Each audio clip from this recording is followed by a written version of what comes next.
Hello everyone, আসসালামু আলাইকুম। আপনারা সবাই কেমন আছেন? আশা করি সবাই অনেক ভালো আছেন। আজকে আমি আপনাদেরকে খিচুড়ি রান্না করে দেখাবো। প্রথমে আমি পাতিলে তেল গরম করে নিয়েছি। তারপর এই তেলের মধ্যে আমি পেঁয়াজ দিয়ে কিছুক্ষণ পেঁয়াজটি ভালোভাবে ভেজে নেব। তারপর আমার কাঁচা মরিচ ছিল না, যার কারণে আমি শুকনো মরিচের তেলানিতে দিয়ে দিছি। এখন আমি পেঁয়াজ আর শুকনো মরিচগুলো ভালোভাবে ভেজে নেব।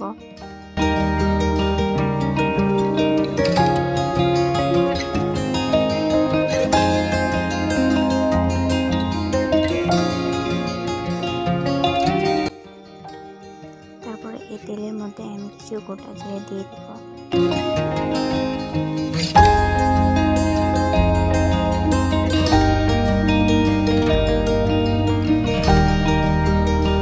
তারপর ধুয়ে রাখা চাল এবং ডাল দিয়ে দিব।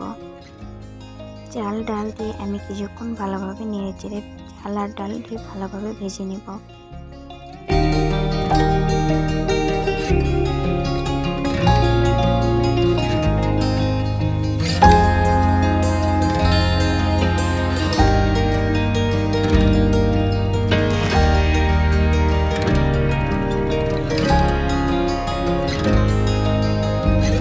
তারপর আমি সব ধরনের মশলা দিয়ে দেব। প্রথমে আমি আদা রসুন এবং জিরে বাটা দিলাম।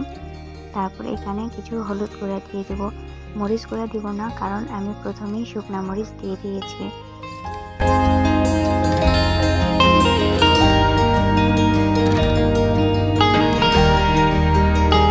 আর স্বাদ মতো লবণ দিয়ে দেব।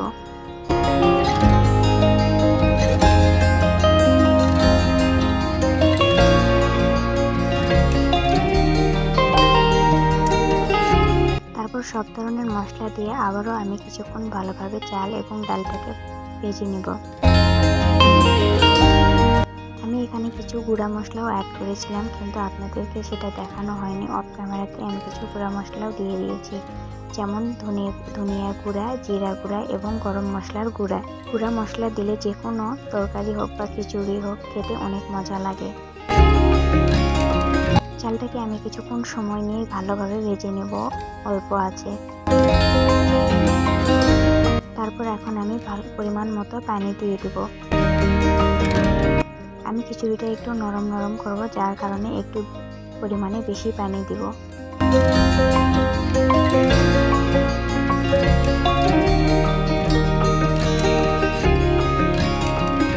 পানিটা আমি একবারে দিয়ে দিব, আর পানি দিব না। এই পানিতেই আমি রান্নাটাকে শেষ করব।